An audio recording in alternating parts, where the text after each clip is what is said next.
नमस्ते। आज के इस विश्लेषण में हम एक बहुत ही दिलचस्प कहानी पर बात करने वाले हैं।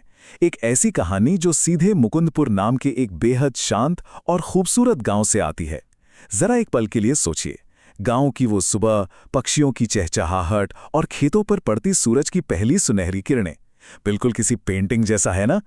खैर, इसी गांव के बीचों बीच एक पुराना सा नीम का पेड़ है, जहां से हमारी आज की ये कहानी शुरू होती है।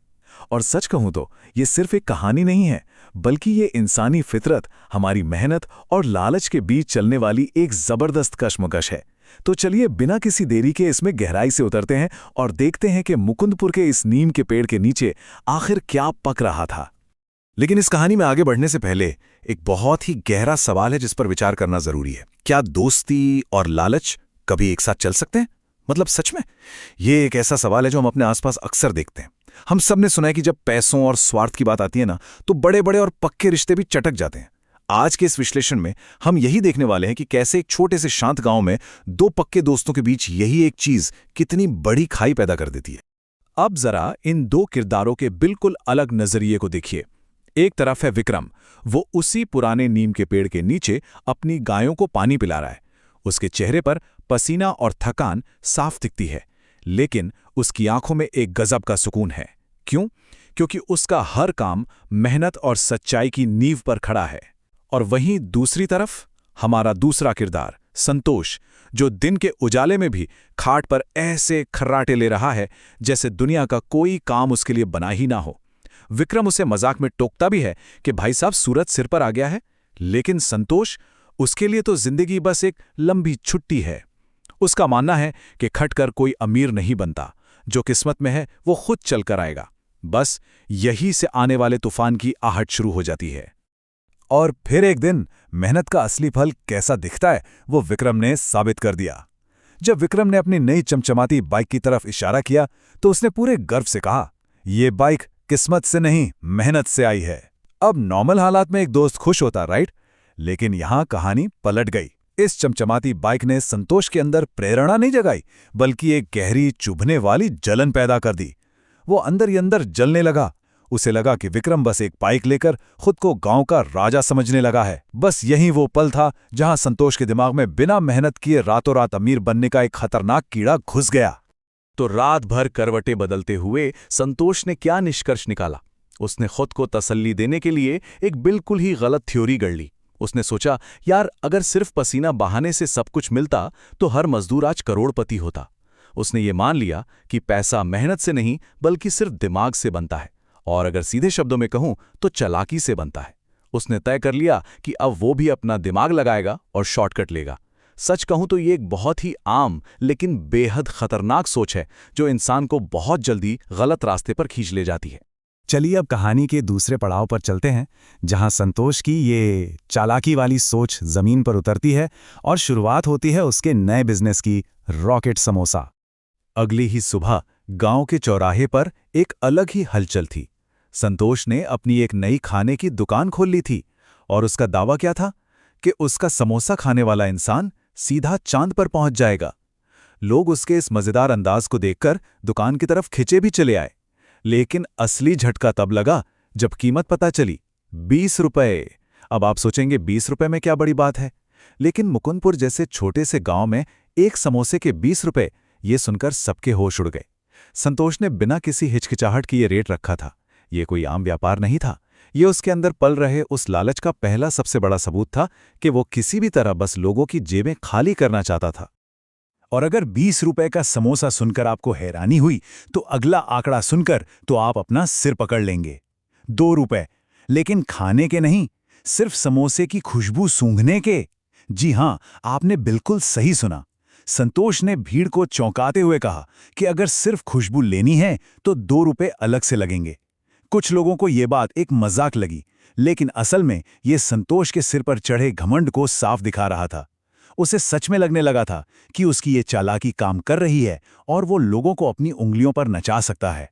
इसी बीच विक्रम भी वहां पहुंचता है। अपने दोस्त को इस तरह सरेआम बेईमानी करते देख वो उसे समझाने की कोशिश करता है। विक्रम की वो बात बहुत गहरी थी। ग्राहक को धोखा देकर कमाया पैसा ज्यादा दिन नहीं टिकता। लेकिन संतोष, वो तो अब पूरी तरह से पैसों की चमक में अंधा हो चुका था। उसने विक्रम की सच्ची और ईमानदार सलाह को पूरी तरह से झटक दिया। उल्टा उसने विक्रम को ही ताना मार दिया कि वो अपना दूध बेचे और उसे बिजनेस करना ना सिखाए।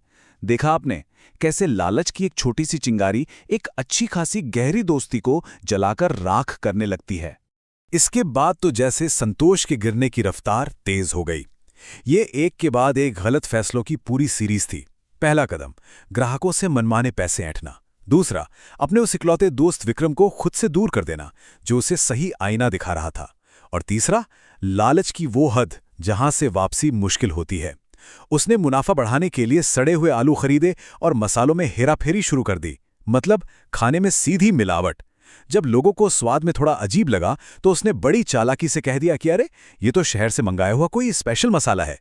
और बस यहीं से शुरू होता है कहानी का तीसरा और सबसे अहम हिस्सा, जमींदार का फैसला और सच्चाई का पर्दाफाश। कहते हैं ना, पाप का घड़ा एक दिन भरता जरूर है। मिलावटी समोसे खाने से गांव के कुछ लोगों की अचानक तबीयत खराब होने लगी। धीरे धीरे शक की सुई संतोष पर घूमने लगी। मामला इतना बढ़ गया कि गांव के जमींदार को खुद इस पूरे ड्रामे की जांच के लिए आना पड़ा। जमींदार एक प्लान बनाकर दोपहर के समय संतोष की दुकान पर पहुंचते हैं। संतोष को लगा, वाह, आज तो मेरी किस्मत खुल गई, सबसे बड़ा ऑर्डर मिल गया। जमींदार उसे एक साथ 50 समोसे पैक करने का आदेश देते हैं। वहां खड़े गांव वाले बस अपनी सांसें रोके हुए थे। संतोष ने फटाफट वो सुनहरे दिखने वाले लेकिन अंदर से पूरी तरह मिलावटी समोसे तैयार कर दिए। वो पल इतना तनावपूर्ण था कि बस पूछिए मत, क्योंकि सच्चाई अब बाहर आने ही वाली थी। और फिर पर्दाफाश। जैसे ही जमींदार ने समोसे का एक बाइट लिया, उनका चेहरा गुस्से से लाल हो गया। उन्होंने जोर से चिल्लाते हुए कहा, ये समोसा है या घास फूस? जमींदार को तुरंत समझ आ गया कि संतोष ने मुनाफे के चक्कर में पूरे मुकुंदपुर गांव को ठगा है। उन्होंने बिना एक पल भी गवाए अपने आदमियों को आदेश दिया कि इस दुकान को बंद करो और इसे सीधा हवालात में डालो। अपनी चालाकी से रातों रात अमीर बनने का संतोष का वो जो हवाई महल था ना, वो बस एक झटके में चकनाचूर हो गया। लेकिन रुकिए, कहानी का सबसे खूबसूरत मोड़ तो अभी बाकी था। जब संतोष को गिरफ्तार किया जा रहा था, तब भीड़ को चीरता हुआ कोई सामने आया। कौन? वही विक्रम, जिसे संतोष ने अपनी दुकान से सरेआम बेइज्जत करके निकाल दिया था। विक्रम ने जमींदार के सामने जाकर जो कहा, वो सच में दिल जीतने वाला था। उसने कहा, गलती करने वाला हर इंसान बुरा नहीं होता। अगर सही रास्ता मिल जाए तो वो बदल सकता है। विक्रम ने सजा के बजाय सुधार की मांग की। ये होती है असली दोस्ती, जो धोखा खाने के बाद भी अपने दोस्त का बुरा नहीं चाहती। जमींदार भी विक्रम की इस बात से काफी प्रभावित हुए और फिर उन्होंने एक ऐसी सजा सुनाई जो सच में कमाल की थी। इसका मकसद सिर्फ तकलीफ देना नहीं था, बल्कि इंसान को अंदर से बदलना था। सजा ये थी कि संतोष को अगले 1 महीने तक विक्रम के तबेले से शुद्ध दूध और खोया लेना होगा और उससे रोज मुफ्त कचौड़ियां बनानी होंगी। और ये कचौड़ियां किसे मिलेंगी? गांव के उन गरीब बच्चों को जिनके पास खाने तक के पैसे नहीं थे। अगर आज के समय में कहें तो ये एक तरह की कम्युनिटी सर्विस थी। इससे संतोष को अपनी गलती का भारी एहसास भी हुआ और उसने समाज के लिए कुछ अच्छा भी किया। उस 1 महीने की सजा ने संतोष की पूरी दुनिया ही बदल कर रख दी। जरा तुलना करके देखिए। पहले जो संतोष सिर्फ पैसों की भूख, घमंड और शॉर्टकट के पीछे भाग रहा था, वो अब पूरी तरह से जमीन पर आ चुका था। उसका सारा गुरूर टूट चुका था। उसने सबसे पहले विक्रम के पास जाकर अपने उस बुरे बर्ताव के लिए दिल से माफी मांगी। उसे ये बात समझ में आ गई थी कि लालच से कमाया हुआ पैसा कभी किसी का सगा नहीं होता और एक सच्चा दोस्त ही जिंदगी की सबसे बड़ी और असली दौलत होता है। ये बदलाव हमें ये सिखाता है कि इंसान के अंदर की अच्छाई कभी मरती नहीं है, बस कभी कभी उसे सही रास्ता दिखाने की जरूरत होती है। तो इस पूरे सफर के अंत में ये कहानी हमारे लिए एक बहुत ही गहरा सवाल छोड़ के जाती है। क्या बिना मेहनत, बिना सच्चाई और बिना ईमानदारी के पाई गई सफलता कभी भी लंबे समय तक टिक सकती है? संतोष की कहानी ने तो यह साफ कर दिया कि शॉर्टकट से मिली कामयाबी एक पानी के बुलबुले से ज्यादा कुछ नहीं होती, जो आज है और कल फूट जाएगा। अंत में हमारी मेहनत, हमारी नियत और हमारे अपनों का साथ ही वो नींव है जिस पर हम एक सफल जिंदगी बना सकते हैं। इस विचार पर थोड़ा सोचिएगा जरूर। हमारे साथ इस कहानी के सफर में जुड़ने के लिए बहुत बहुत धन्यवाद।